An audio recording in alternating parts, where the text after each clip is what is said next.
Welcome to the Deep Dive. We're diving deep into an English learning podcast transcript you've given us. You know, the kind of learner who wants to grab those real, practical phrases that make your English sound so natural. We're all about those aha moments. We want to give you the fastest way to learn how native speakers use English in everyday life. Exactly. Forget textbook English. We're going beyond that. We're taking a close look at everyday English, those idioms and colloquialisms that add color to conversations. This transcript is full of that good stuff. We're going to help you unlock those phrases so you can sound more confident, more like a native speaker. Let's jump right in, shall we?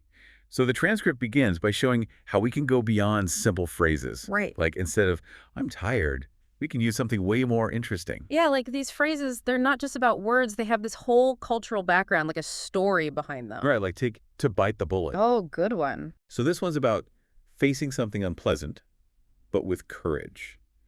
The transcript gives a great example. It says, I really didn't want to go to that meeting, but I had to bite the bullet and do it.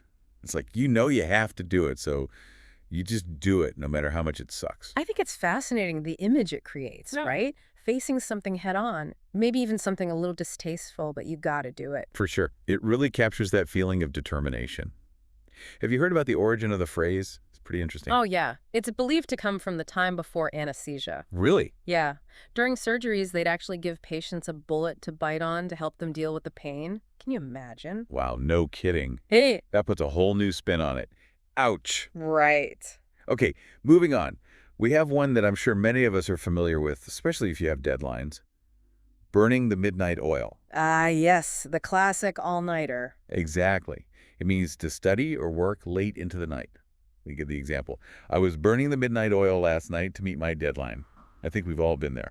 Oh, for sure. It paints this picture, of someone working by lamplight or candlelight back in the day, way past when everyone else is asleep. Right. It's more than just working late. It's about putting in that extra effort, maybe even sacrificing sleep to get something done. There's that dedication behind it. Definitely. Now, this next one's similar, but has a slightly different feel. Burning the candle at both ends. What do you think the difference is between this one and burning the midnight oil? Burning the candle at both ends is more about this constant state of overwork, I think. Like, you're not just pulling an all-nighter once, you're consistently pushing yourself too hard, not getting enough rest. It's not sustainable in the long run. Right. It's like you're burning out from both sides. The transcript says it often leads to exhaustion, which makes sense. Absolutely. You can't keep that up forever. So it's like one's a sprint and the other's a marathon run at a sprint's pace. Great analogy. Okay, next up is one that sounds a little tricky. Let the cat out of the bag. That could lead to some awkward situations. Right. To let the cat out of the bag means to accidentally reveal a secret. Like, imagine you're planning a surprise party for someone and you accidentally mention it to them beforehand. Oops. Oh, that's the worst. Cat's out of the bag. Exactly. You've spoiled the surprise. Now for a phrase that's a bit more gentle. A penny for your thoughts. I like this one. It's a very polite way of asking what someone is thinking, especially if they seem lost in thought. It's less direct than just saying, what are you thinking? Yeah. Yeah. It's like a gentle invitation to share, but without any pressure. I think it shows a lot of consideration for the other person. Definitely. Next we have throw in the towel. This one has a sporty feel to it, don't you think? Yeah. It comes from boxing, right? Where throwing in the towel literally means giving up the fight. Exactly. So to throw in the towel means to admit defeat, to give up after struggling for a while. Like, you've been working on a difficult project and you just can't seem to make any progress. You finally decide to throw in the towel. It's that moment of acceptance, like, Yeah. okay, I'm done. Yeah. Now, for a phrase that captures uncertainty, up in the air. That means something is undecided, right? Still uncertain. Exactly. The transcript gives the example of travel plans being up in the air until you book the tickets. You haven't made a firm decision yet. Yeah, things are still changing. There's no set plan yet. And it's a great way to express that ambiguity. For sure. Okay, this next one I like a lot. Hit the nail on the head. It's so satisfying when you do that. It is, isn't it? It means you've perfectly described a situation or problem, like you've gotten to the absolute core of it. Exactly. Imagine a plan fails, and someone points out the exact reason why it went wrong. They hit the nail on the head. It shows a deep understanding and insight. It's like, boom, you got it. Now, for a phrase that's all about following trends, Jump on the bandwagon. Have you ever jumped on a bandwagon? Oh, probably more times than I'd like to admit. It means to join a trend just because it's popular, even if you weren't initially that interested. Like the yoga example in the transcript. Yeah. Yoga becomes trendy, and suddenly everyone's doing it, even those who weren't into it before. Yeah. Sometimes it's harmless, but sometimes it's about wanting to fit in or not miss out. That fear of missing out, right? FOMO. Exactly. Now, for a phrase that's crucial in social situations, break the ice. Oh, this is so important. It means to start a conversation, especially in an awkward or unfamiliar setting. Like you're at a party with people you don't know, Yeah. and you need a way to start talking. Yeah. It's about easing the tension and making everyone feel more comfortable. You could tell a joke, make a comment about the food, Yeah. anything to get the conversation flowing. And once the ice is broken, it's much easier to connect with people. Exactly. It's about creating that sense of ease and openness. For sure.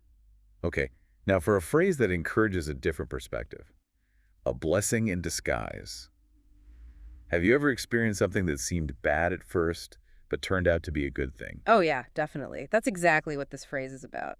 Like the job loss example they give in the transcript. Losing your job is never fun, but it might lead you to a new career path that you never would have considered before. Exactly. It's about finding the silver lining, seeing the positive, even when things seem tough. It's about that shift in perspective over time. It's like what seemed like a setback actually opens up new opportunities. I think that's a really valuable way to look at things. Okay, what about this one? Barking up the wrong tree. It sounds like you're on the wrong track. It means you're making a wrong assumption, going after the wrong thing. Like you think your friend borrowed your book, but it turns out it was your sibling all along. Exactly. You're focusing your energy in the wrong direction, and it's not going to get you anywhere. It highlights the importance of having the right information before you jump to conclusions. Absolutely. Now, for a phrase that tells us to let go of the past, don't cry over spilled milk. This one's about acceptance, right? Exactly. It means don't get upset over something that's already happened and can't be changed. Like missing your bus. It's frustrating, but getting angry isn't going to make the bus come back. You just have to move on and figure out your next move. It's about focusing on what you can control. Okay, we're moving into some more informal phrases now, starting with hit the sack. That just means go to bed, right? But in a more casual way. Exactly. It's something you'd say to your family or close friends. Like after a long day, you might say, I'm going to hit the sack. I wonder where sack comes from. Oh, it refers back to the old days when mattresses were literally sacks filled with straw or other material. Ah, that makes sense. And another one about sleep. Catch some Z's. This one's even more informal, I think. Yeah. It's a fun visual way to talk about sleeping. Like you can almost picture those Z's floating above someone's head. It's like that classic image from cartoons. Exactly. So if you need to be sharp for a morning meeting, you might tell your friends you're going to catch some Z's. Right. Now this next one sounds like a warning. Put all your eggs in one basket. This is all about risk, isn't it? It means to rely too heavily on one thing, which is risky because if that one thing fails, you lose everything. Like investing all your money in a single stock. Exactly. If that stock crashes, you're out of luck. It's a reminder to diversify and not put all your hopes in one place. It's about spreading out your risk. And finally, we have a phrase that describes a perfect understanding.